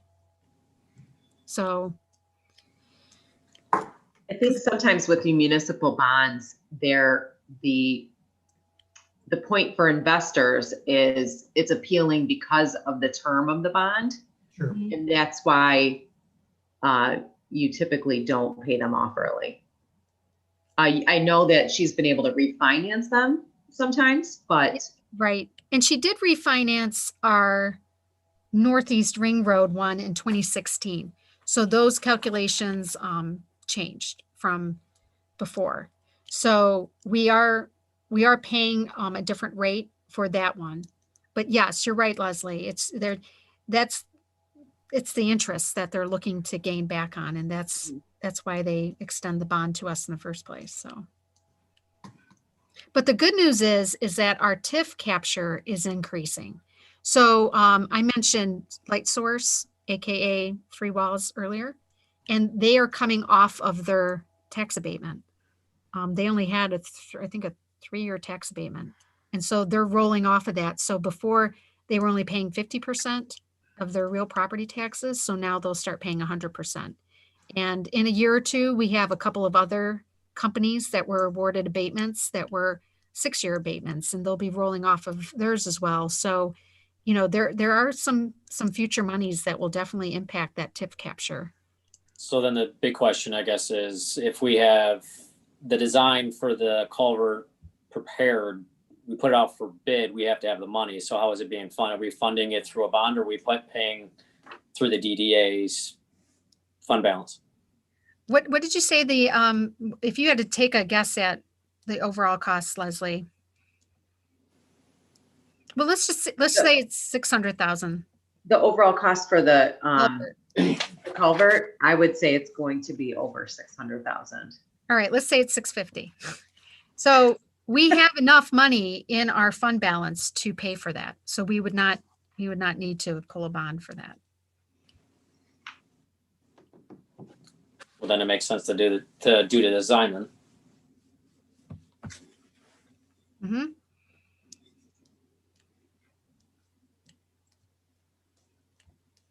Okay. Any other thoughts or questions? Anything else on the budget review? No. When do you usually have so what's our year end? I'm sorry, what? What's our year end? It's December. So when, after December, when would we be able to see an accountant's final version of the budget or the actual fiscal year? Yeah, I'd like to see it within the first 2 weeks of January. So I'll be working with Michelle on that too, because unlike the township and all the other funds, they're not held to a legal requirement for us to post. The township generally doesn't post their budget on their website because anybody can walk in at any time and ask to look at it. But DDAs are required to post ours on our website. And so within, I think it's for our audit, it's within 180 days of the close of a fiscal year. But for the budget, we definitely would want to have that done within the first couple of weeks of January, because that is our working budget and we need to make sure we're transparent with that. Is that now based on what PA 157 is it? Correct. Mm-hmm. Okay. Anything else? Nope, that's it. Let's move on to reports. Tina, you should already reported out. Never reported out. Hold on. I know. How about a DDA coordinator update? Yep. Okay, hold on. I need to share. There we go. Go. There we go. Launching it. Okay, couple things. You know me, I always like to share some visual stuff. Just reporting back that we did hold our historical walking tour on October 16th. You can see here we had about 8 or 9 people attend the tour. Usually Jennifer has anywhere from 15 to 20 people, but she's noticed just because of COVID, I think, even though it's outdoors, they're still trying to social distance. She's been getting anywhere from 8 to 12 people on her tours in the city. So we were happy to have 8 people show up, and I'm happy to report that one of these fine people has requested to join our promotions committee. And she comes to us from another state where she actually served on a DDA. And so this is a really good example of how when we do these types of tours, it allows us the opportunity to engage with the public. And it's a great volunteer recruiting opportunity. So I attend with Jennifer. I'm usually her assistant. I get to hold all the historic photos as she walks along, but I also get an opportunity to just visit with the folks on the tour and just get to know them better. And so her name is Anya, and she has joined our promotions committee. So anyways, we did the walking tour. This is what we posted in our township newsletter. And you can see here, there we go. I had set up a table. Anna Hoffman was kind enough to let us tour the Bonner Rose building at the end of our historical tour.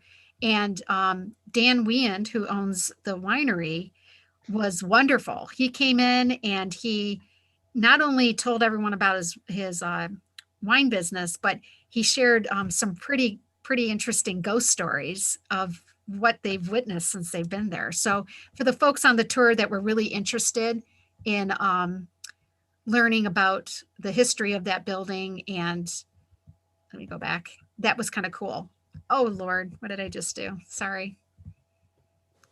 Try this again. Sorry, folks. Gotta be careful which buttons I'm pushing. And go back.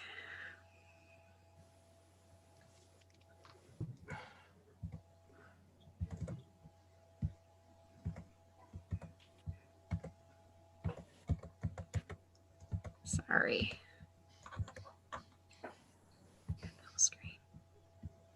All right, back again.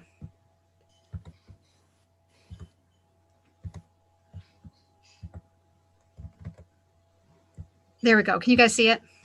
Yep. Okay. Yep.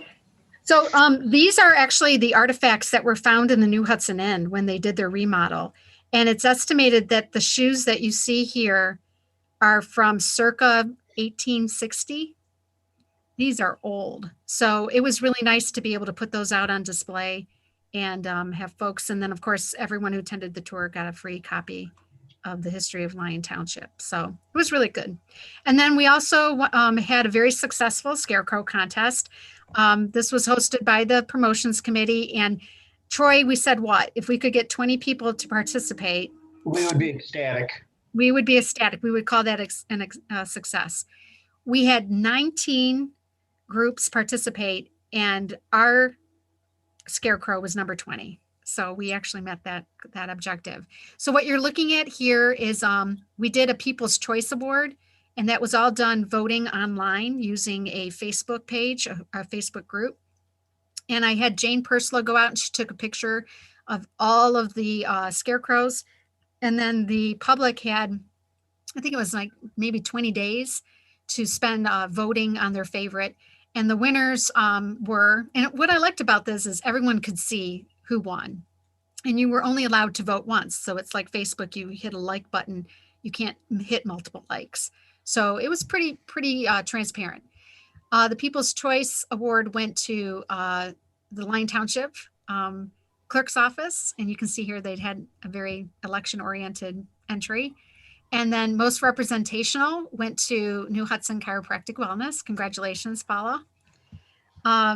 Most traditional went to Tyrell Electric, and most creative to JB Maintenance, with best use of the Lion, Love for Your Lion heart going to South Lion Fence. And you can see the heart right here on his nose. So this was really fun. I think the feedback we received was that it was very exciting. It was nice to have some decoration in the downtown for the fall. We used Grand River. We used the Grand River streetscape between Milford and Line Center Drive. And then we also had some scarecrows along the southwest ring road. So it was fun. And then this is just a display that we had outside in front of Township Hall. We also celebrated a ribbon cutting event for Jonah's Bar and Grill on October 21st. It was pretty busy there. This is primarily their family, so that's why we were okay with everyone standing so close to each other. But it was really a nice opportunity. They were giving away prizes. I think that we should be very fortunate to have Jonah's Bar in our downtown. They have brought in a lot of new foot traffic, and I think folks are really excited to have them here. Some other good news I wanted to share. I'm not going to read everything here, but each year the Michigan Labs, iLabs, does an evaluation of communities throughout Michigan, and they look primarily to our website. They do an analysis of the website, and they collect data. It's 277 communities in 54 counties, and they look to see, they measure us up against economic factors. And they talk about transparency, the availability to find information on our website, the information that we contain on our website for economic development. And this is the 5th year in a row, that we have been awarded a 5-star community status. So very excited. I think 6 years ago we were a 4-star. So this is something that we're really excited about. And we take this award and we put it on display here at Township Hall in our display case. We're continuing the Love for Lion campaign. It would be nice to start to get some pictures of our DDA board members with the boards. We were focused primarily on our businesses, but now we're starting to get out into the community and find some folks that we can add to our list of images. Also, our task force. If I may interrupt, as far as for the Love for Lion, I want to congratulate Tina and the task force on having received an award, recognition by the Michigan Downtown Michigan Downtown Association for the Love for Lion campaign that they've been working on. I mean, as far as I'm concerned, Tina has worked tirelessly with this Love for Lion campaign. So I just want to congratulate Tina and the task force on that. And that's a cooperative effort between the chamber, South Line, and I would say Tina, but we'll say the township. Oh, thanks, Troy. Yeah, we won its first place in it was best marketing campaign for communities with a population of 10,000 or more.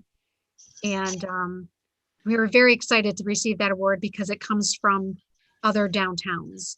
And so to be recognized has been a real shot in the arm for the group working on it. So of course we couldn't do it without all of your support and funding for the campaign as well. So thank you. We all share in this award. And what we're going to receive, it's a engraved brick.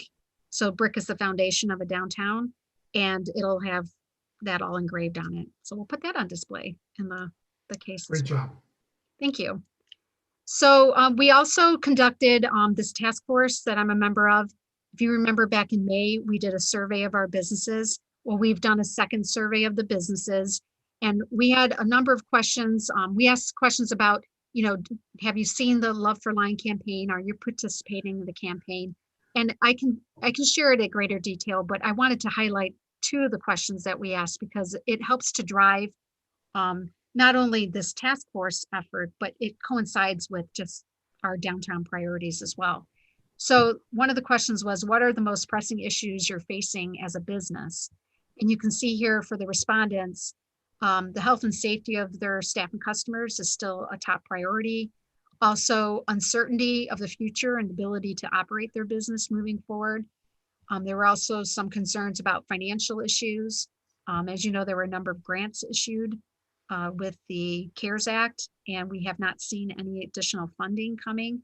So they've been very grateful to have received that, but now there's a little uncertainty about, if potentially there was some other type of shutdown or some other restrictions that may come about through the health department.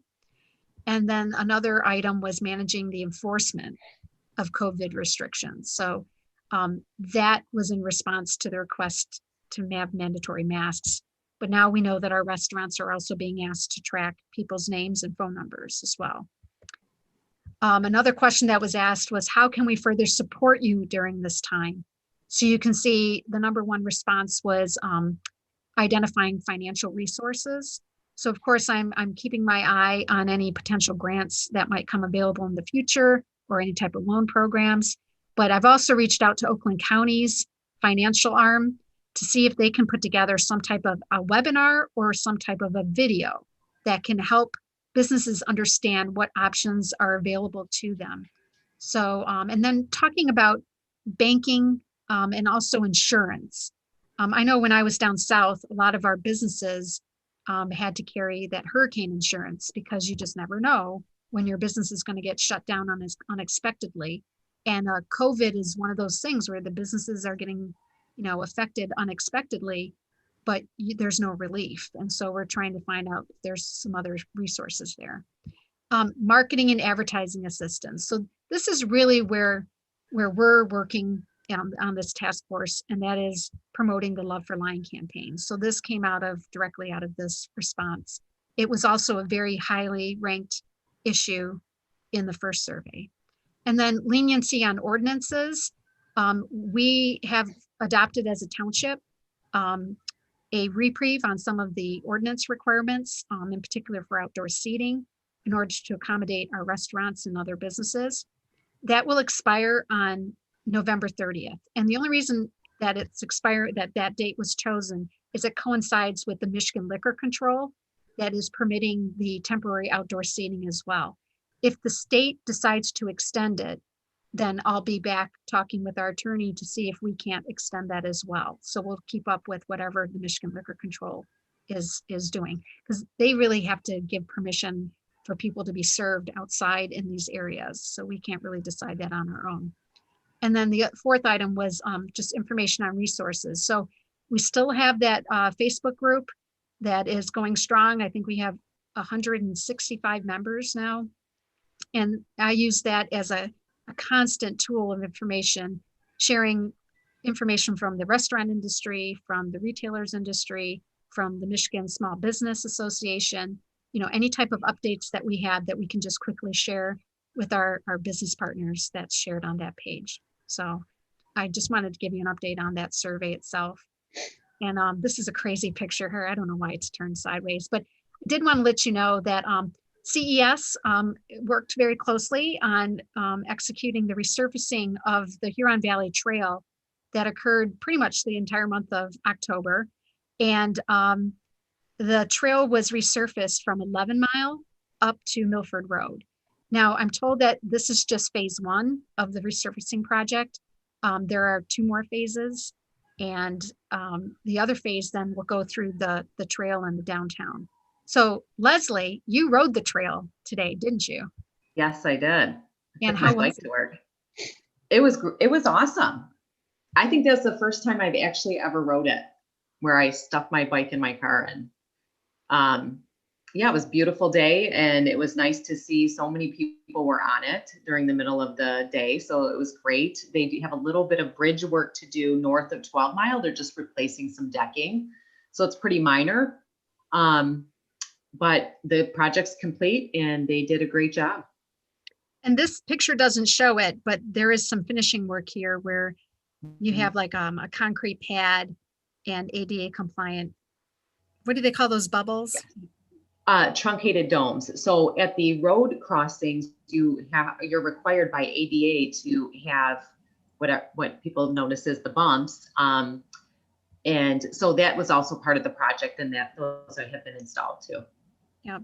And so there are 2 more phases that will be addressed. And this was all fully funded by the Township General Fund.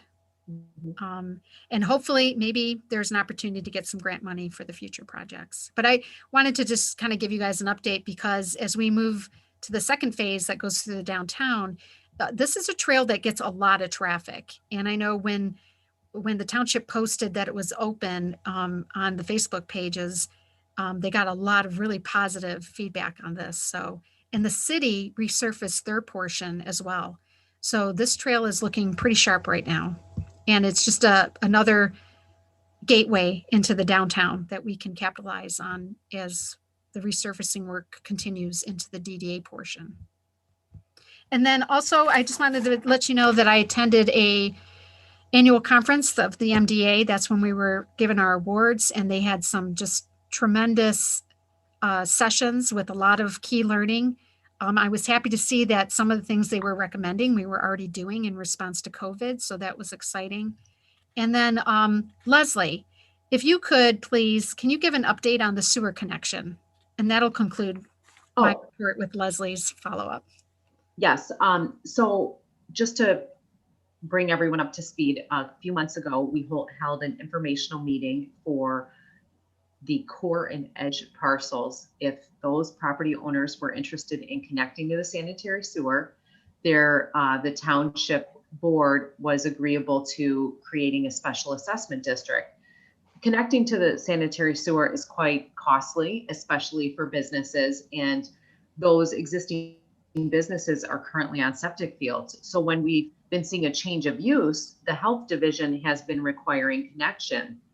And it's quite a large sum in some cases when people have to pay cash. To date, there hasn't been a financing mechanism. So there are about 6 or 7 property owners that are interested. And I think instead of doing a special assessment district, I think the township is going to draft basically like a payment agreement with each of the property owners. It turns out it might be simpler when there's not that many property owners. And I expect that to go to the board. I'm hoping in December. It could go to January though, those agreements. So that's very positive news. That's awesome news. Mm-hmm. Okay. So I don't know if I should disclose the properties yet. Once it's public and it's in the board agenda, we'll certainly share that information so you can see. To date, it's just been correspondence between the property owners in our office. So nothing's really, I don't know if I want to broadcast who they are, but it's been really good. This is Tim. Hey, is this, let's say I hook into the sewer system, it costs me $36,000. And if I sell the property, does the new owner absorb that cost, or do I have to pay it off at the sale? Well, Gotten that far yet? It will be a lien on the property, so it will probably depend on who your purchaser's lender is. That's usually the case with special assessment district. I would think this would be the same. So whoever we get the money from, it depends on basically the risk factor that they want to take or whatever. As far as us paying it off or whatever. Hey, Tim. Exactly. Tim, Yeah. standard offer to purchase would require a seller to pay off all taxes and assessments. That's standard, but it is a negotiable item. A very common counter proposal is that you got to pay all your installment payments up to the date of closing, and then the buyer would take over from there. But it's not. That's not common language. It is commonly negotiated, but the standard purchase agreement would say that the seller pays for all liens currently assessed on the property. So Okay. be careful. If you get a purchase agreement, have an attorney review that. Absolutely. Thank you. Any more questions for Tina or for Leslie? Okay, Mark, the floor is yours. Economic Restructuring Committee. This is gonna be real quick. I do not have any updates for you at this time, but thanks to Tina and her chart, we will be scheduling a economic restructuring meeting here before the next DDA meeting. Awesome. Thanks, Mark. Any questions for Mark? I don't have much to add since we've pretty much covered most of the promotions committee discussions. I know, right? The only thing we've added, we've continued to add members to the promotions committee. We just added 2 more last week, which is a young, energetic couple that does. They have a business here in the downtown. Mammoth Video. They do productions and video trainings for Ross Mortgage, but they also do a lot of other video trainings and just videos in general, drone videos and things like that for businesses. And they were just full of ideas, just a ton of ideas, and they're super energetic. So whoever takes over the promotions committee is going to have a great team to work with. So, Tina, anything you want to add for promotions? Other than thank you for being a great committee chair. We've accomplished a lot in the last year and a half, so just really appreciate that. Oh, well, hopefully we've set kind of a standard. Design and appearance, Robert, I don't know if Robert has anything. Did he share anything? He's not here tonight. I know, did he share anything with you to? No, but we haven't had a meeting on that. I know at our last meeting that we held, we were reviewing the facade improvement grant. And we're making some recommendations on making some minor changes to that grant policy. And nothing from the organization committee. Did John share any updates for the township board with you? The only thing I'd like to share, I'm gonna go back to this. There we go. I can share just briefly some photos of the township hall, because I know he'd like to provide an update on that. And I apologize, some of these pictures are all crooked and whatnot. So this just gives you an idea of the hole that was dug for the basement of the new addition. They took a lot of the dirt and put it up into the park. So we were able to fill some of these big gaps where the settling of the landfill has left some uneven land. So it's kind of like a win-win there. And then they went ahead and poured the walls for the basement. For those of you familiar, we actually have two parking lots. We have one to the east and one in the front of the building. This is our east parking lot that has been completely torn up. And you can see to the pictures to the right, it's been expanded. It's more than doubled in size. And this gives you a better idea on the scale and the scope of the addition in the parking lot. And we're excited about that because not only does it account for the growth that we're anticipating in adding some more people into the township from a staff perspective, but it also provides far more parking for elections.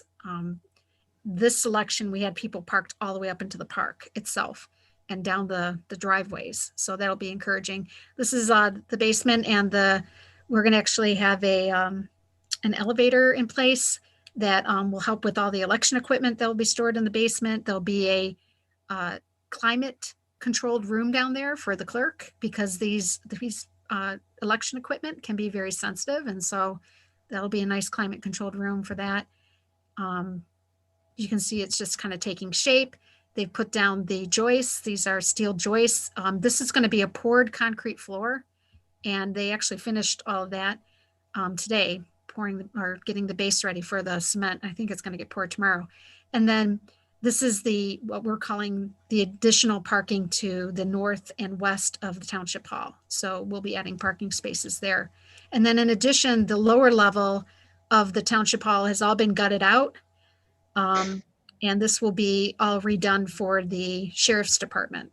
So you can see they're doing some work there with some wiring and whatnot. So anyways, I just wanted to kind of give you guys a visual update on what's happening here at Township Hall. There are some days when it's a little noisy as we have people pounding and hammering, but it hasn't been too bad. Awesome, thank you. Chris, you have 53 seconds for the McKenna Planner report. You know, when I started with you guys, the reports are at the top of the agenda, and now I'm the very last item. It only hurts a little bit. Paula and Carissa, And now you only have 53 seconds. I will trim down my hour report to type 43, get you out of here. For the two new members, my name is Chris. I work for McKenna, which is the township's planning firm. And my main role is to serve as the township zoning administrator. So I review all the new homes, sign permits, and smaller applications. So if you ever have any questions, please feel free. I'm happy to help however I can. So I do have some things for you guys. There was a big planning commission meeting last night. The ZOT final plans were recommended for approval by the township board, so they will hear that and probably approve that in December. That was the only item that was within the DDA boundaries, but there's a lot of other stuff going on. There was a neighborhood down on 8 Mile that was tabled, but it's about 100 units, and we'll probably come back sometime. Whether it goes forward or not, I think it's still TBD. Sorry, let me pull up my list here for you guys. I want to make sure I run over everything. Recently, for the past several months, Brian and I have been working with the Planning Commission to update the township's agritourism ordinance to permit event barns in the R10 district. So there is going to be a public hearing next month about new standards. They're going to be large lots with significant setbacks.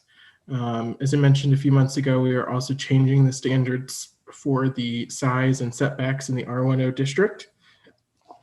And so that is moving forward as well.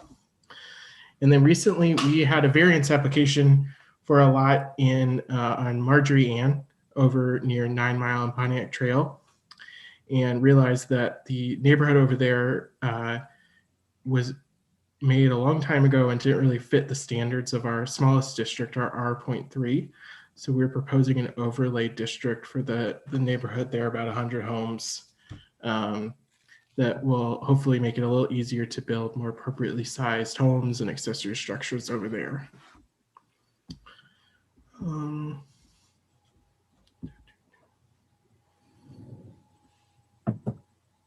Oh, and then we had one item last night that was recommended for denial. It was a senior assisted living that was going to go near the corner of 10 and Milford. It was a special land use in the district, and the Planning Commission recommended that the township board deny that. So that'll be heard next month as well.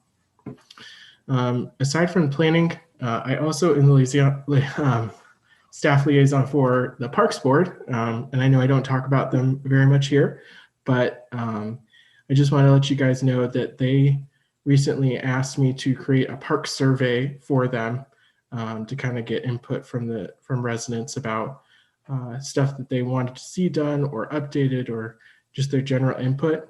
And they were pretty excited, and I think should be commended. They got almost 200 responses to that survey, and are going to present their results to the township board in December. So if you guys are interested, it'll be available then about what people want to see and everything about Atchison and possible new land acquisitions. So that's all I have for you tonight. Sorry, it was longer than 53 seconds. Thanks, Chris. That's awesome. Before we ask for a adjournment, does anybody have any comments or anything they'd like to add? I do. I have a question too. Go ahead, Tina. I forgot to mention that our informational meetings are next week, or I'm sorry, not the next week, the week after. It is November 18th at 8 a.m. and November 19th at 6:30 p.m. So I've sent out the notifications for that. This is the required informational meetings. We need to hold 2 a year. So because of COVID, we kind of were pushing off hoping to meet in person, but we decided, or the board decided at our last meeting to go ahead and set these 2 dates and times. So how it works is normally we would all gather at the township hall and have an opportunity to meet the public who would come and listen to the presentation, but this time it's going to be done virtually. So I will do the presentation. If any of our board members would like to log in at one of those 2 days, just so that we can have some board members present, at least in case someone wants to meet you virtually, or if they have any questions specifically for the DDA board. But it's just a quick overview. I basically take them through the website, because the website is the key of all of our information that we share and how we're transparent. And so it's a great resource for people. So I kind of show them how to navigate through and find information. Can you repeat the dates and times, please, Tina? November 18th at 8 a.m. and November 19th at 6:30 p.m. Okay, thank you. Leslie? I just wanted to bring up, did you want to try to do a special DDA meeting, or did you want to have a proposal for the culvert on the December DDA meeting? What's everybody's thoughts? Jason, what do you think? I mean, obviously, if we're going to spend the money, I mean, the more time they have, the better. Adorno? You're muted. Oh. Adorno's muted. I need a little sign that says you're muted. Sorry. It did come up. It did say I was unmuted. There you What are your what's thoughts? our next meeting? Our next meeting is December 8th. And I think I'm out of town that week on top of it. So I'd probably vie towards going towards a special meeting, maybe the week prior, Tim? if we could be ready. Good with it. Yeah, we should get something going here. Let's get this moving. Paula? Carissa? Your thoughts? Yeah, I mean, if we're up against that tight of a timeline, I think it's best to just get that decision made sooner than later. I'm fine with that. Someone had mentioned a week before, that's December 1st, but what about, let's see, the 20th? How much notice do you need to give the public? We need to, it's only 2 day, I think it's 24. Oh, Yeah, so it's 28 minor. hours. Yeah. November 24th, if we wanted to give a little bit more, like that would give 2 weeks then before our meeting. That would help. And it could be any time of day too. It doesn't have to be evenings. This might be better because everybody works during the day, but you could do it during the day or 5 o'clock if that's easier. Right, it's gonna be virtual again, right? Mm-hmm. What works for everyone? Is it better to do it something after 5 o'clock? Well, that's a holiday week for me, so I won't be able to meet with anybody past 7 o'clock at night. That's my only thing, but that's not a big deal. If you guys want to go ahead, go. Why not try to do a morning then? I'm sorry, what was that, Adorno? Anyway, we can do a morning. I know we all work, so. Yeah, I know mornings can be hard for the small business owners too. Like Right, I get it. Chris has got the coffee business. That's gonna take up a morning. I'm open 1 to 3 that during the day, but I work till 6. So say even 7 o'clock. So I'm like here right at 7. So by the time I get home, and so I could do the evening, or I could do sometime between 1 and 3. I would just have to start back at 3. Anybody else? I'm fairly flexible. I'm flexible. Mark? Yeah, I mean, as long as I get enough notice, I can make it work. Do we want to try for that holiday week, or do we want to try for sometime next week? Let's do it next week. Let's get this over with and let's move Yeah. on. Yeah, so like for instance, we have this informational meeting at 6:30. We could do it either before or after that. Let's do it after. How long you think? Sorry, Tim. No, it really depends on how many people log in. I mean, we had a lot of people show up to the second meeting we held last year, but it's because we invited the folks from the church to When's come. the informational meeting? Oh, it's the 18th at 6. Sorry, the 18th at 8 a.m. or the 19th at 6:30 p.m. So, Yeah. for instance, if we host the informational meeting at 6:30 and within 15 minutes we have no one logged in, well, we can't start that meeting because we have to post the start time. It'd have to be 7:30. Yeah, I have a meeting that night already, and Wednesday I'll still be up north. Whatever. Go ahead. Don't, obviously if we can get a quorum. What about Friday morning on the 20th? Or, I'm sorry, some either Friday afternoon or No, that's not gonna work for me either. What about the following Monday? that'd be the 23rd. I know it's holiday week, but Tim, is there a time in the evening that Woodwork. for you? Monday, I'm off on Monday, so it can be any time during the day. It doesn't matter. And Paula, makes you no- need 7 o'clock at the earliest. Yeah, so that would be, so I could do after work, 7 o'clock, or I could do that 1 to 3. You guys want to shoot Melissa, for what's that? your hours? I'm good on the 23rd. I'm good. Carissa, Jason, are you guys good? Yep. I So would the be. 3rd at 7. Yes. And this one is just to discuss that budget. Correct. Can I clarify? So we're meeting to decide what we want to put as the proposal for the December meeting? Correct? No, it would be to consider our proposal to start the design work on the Milford Road culvert replacement.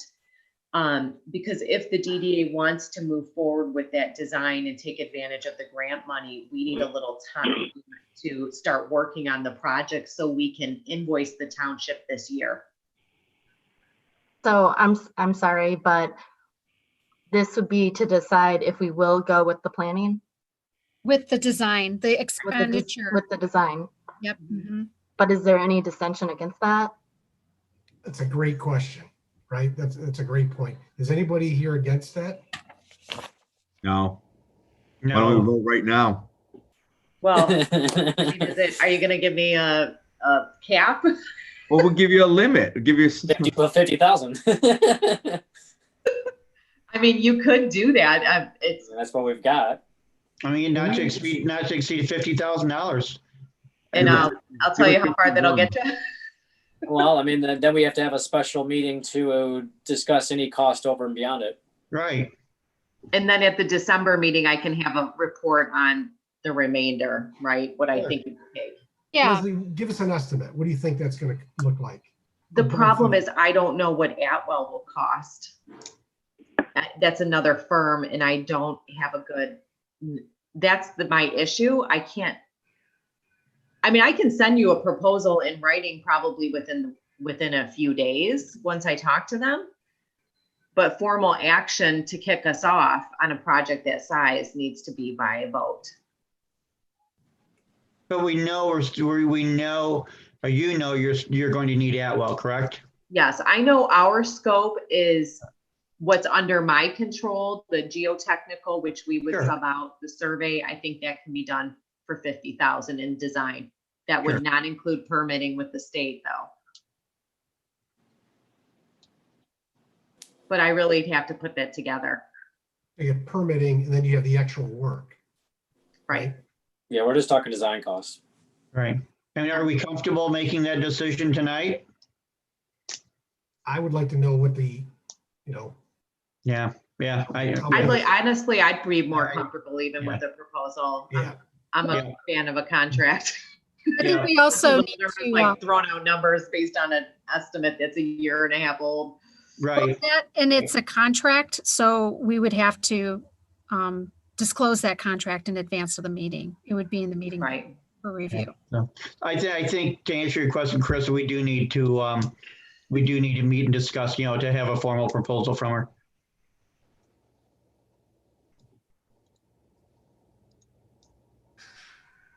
So is it the 23rd at 7 PM? Yep, that's what I'm hearing. Okay, there's also a planning commission meeting that night, but since everything's virtual, I don't think that causes an issue. Yeah, we're not conflicting with space or anything. Chris, is this a meeting you would need to attend, our meeting? No, okay, Yeah, I don't think so. okay. Unless you want me there. Leslie, how about you? Will you be at the planning commission meeting? I can have somebody else attend that meeting. Okay. All right, November 23rd, Monday, November 23rd at 7 PM. Okay.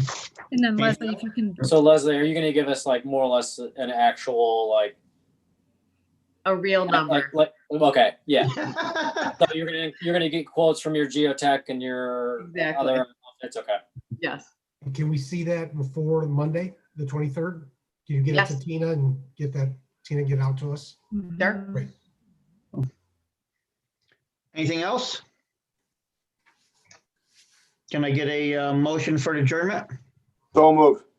That was quick. Who's the second? Who's the second? Support. Mark. We have to do a roll call. Okay, Troy, No, I want to keep going. Yeah. I thought you did. Adorno, Yes. Jason. Yes. And Jason, can I ask you a question? Do you have something new on your face? I don't know if it's new. I just haven't seen you guys in a while. Okay. I didn't recognize you at first. Carissa, Yes. Tim, Oh, you know it. Paul, Yes. Troy, Yes. Mark. Yes. Okay. Good night. Thank you, everybody. Good night, thanks. Night. Have a good evening. Thank you.